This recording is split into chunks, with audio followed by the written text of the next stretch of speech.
The OnePlus 7 Pro is one of my favorite phones to come out this year, but the brand kind of lost its flagship killer moniker because of its higher price point. Today we're going to be taking a look at its stripped down version, the OnePlus 7, to see if its 26,990 pesos sticker price makes it worth picking up.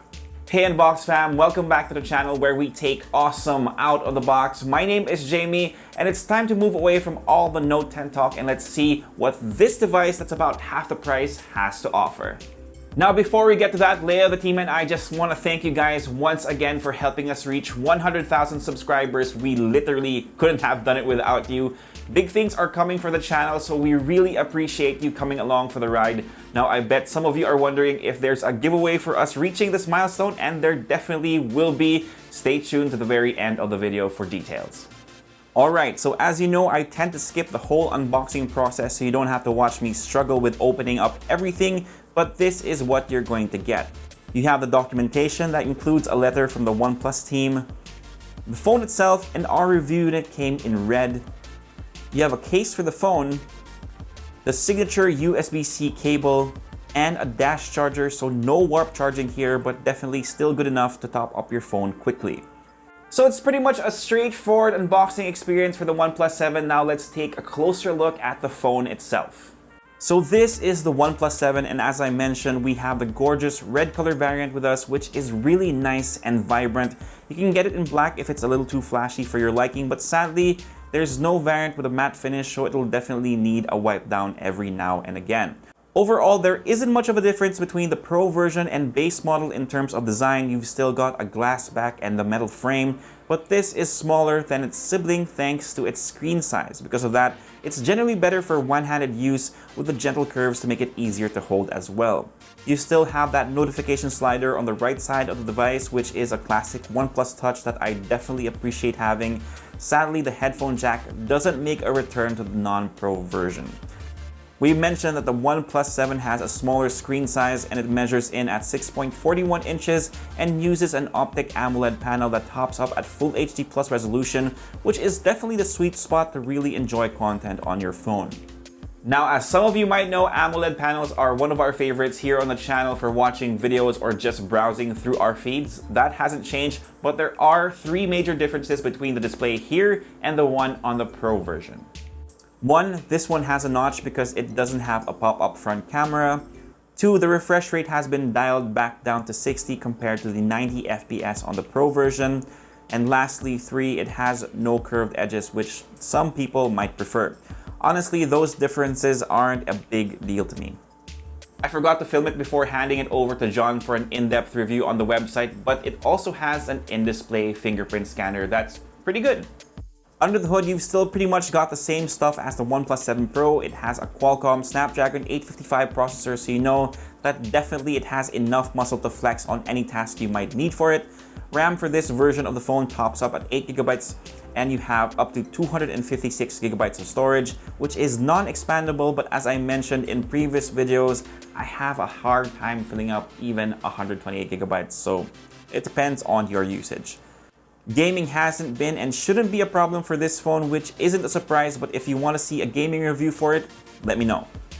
For the cameras, you've pretty much got the same setup as the Pro, less one camera, so you only have a dual camera setup for this one. It consists of a 48 megapixel main shooter at f1.7. It's backed by a Sony sensor as well, plus you've got a 5 megapixel depth sensor. For taking selfies, you've got a 16 megapixel front camera at f2.0. So I don't have sample shots to show you guys in this video, but it should be up on the website in the next few days, so make sure you check that out. The OnePlus 7 has a 3700 mAh battery, which fails a little short of the 4K standard, but it should still last at least a full day, plus you've got dash charge to help you get it up and running sooner rather than later. Since we are talking OnePlus here, you've got Android Pie with Oxygen OS, and it's honestly one of the best reasons to get this phone because the community is just relentless at sending regular updates to make sure your device runs smoothly with little tweaks here and there. As mentioned earlier, the price tag for the OnePlus 7 starts at 26,990 pesos. It's available via Digital Walker or the OnePlus flagship store on Lazada. If you're interested in picking it up, I'll leave a link down below. Also, stay tuned because I will be doing a video on the pros and cons of this device. So that pretty much does it for the OnePlus 7, but I want to introduce a new segment to our videos wherein I read the comments from previous videos. So let's get to that right now. Alright, so let's get to the comments. These are either from the Note 10, Note 10 Plus first impressions, or Leia's everything you should know about the Note 10. So here you go. First comment is from Ethel Denogan. I'm sorry if I butchered your name. Feel free to correct me in the comment section. Her comment goes, hindi ako masyadong sanay na nagtatagalog kayo. Anyway, nice ng display niya, laki din ng storage, waiting for a full review soon. So yeah, as you might have noticed, my first language is English. I can talk Tagalog conversationally, but when I do these videos, it comes out really, really weird. So yeah. Anyway, regarding the display of the Note 10, it's definitely great. The bezels are so thin this time around. I can't wait to do a full review soon. We don't have our retail unit yet, but we will update you guys on this channel. So yeah, stay tuned for that. Alright, so let's get to the second comment, and this one is from Jensen Blanco. I'm happy with my S10 Plus. Front cam sucks for the Note 10 Plus. It's pure Exynos, so it's also the same Exynos in the Asia version of it, only 15% faster. So basically only 15% faster than the S10 Plus. No headphone jack, front camera sucks, still iris scanner and IR blaster. So yeah, if you have an S10 Plus, I really don't see the need to upgrade to the Note 10 series since it just got released this year. But again, it's your money, so if you feel the need or the want to drop your money on this, go ahead. But again, I don't recommend it. As far as the front camera goes, remember this was an engineering unit, so hopefully they do more updates on it to get the quality better if you're not satisfied with it. As far as I saw though from Leia's videos and what she sent to us by the team, it was okay. Yeah, sad that the headphone jack is gone, and I'm really praying that one of these days we get the Snapdragon chipset and not the Exynos chipset. But again, we still have to kind of hold off on our judgment for the new 9825 Exynos chip. Let's see in our full review.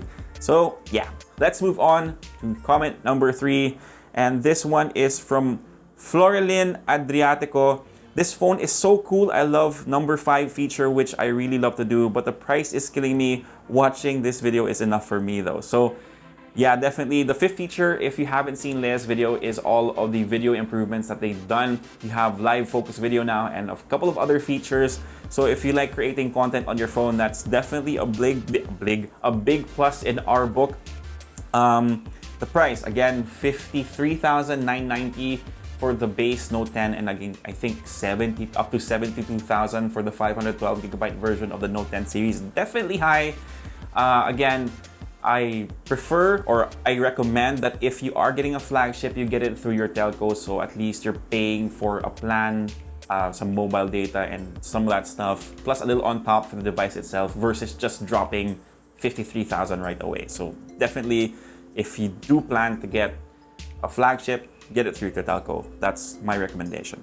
All right, comment number 4 is from Bobbirds. I see you're on the comment section a lot.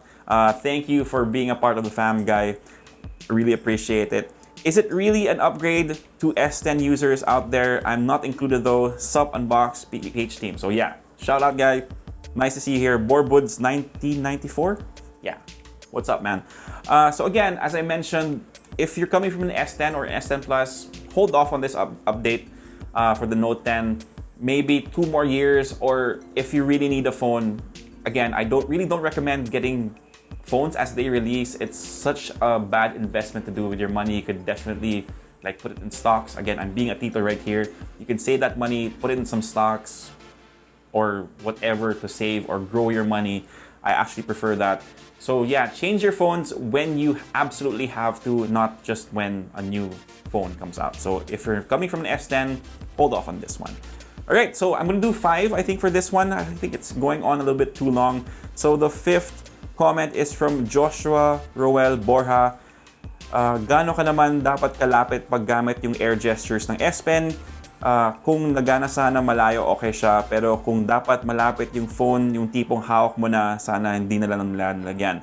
Again, this is up to, I don't know if I mentioned it in my first impressions or if Leia did, but it works up to 10 meters. Pero syempre, that has, that's depends on the interference around the area. We were able to test it around 15 feet, but we were in a very controlled space. So we'll update you guys. We'll probably do like a distance test for the air gestures to help you guys see it. But ang sabi ni Samsung, it's 10 meters. So there you have it, guys. That's it for this segment. So let's move on to probably something you've been waiting for, which is the giveaway. But multiple siya.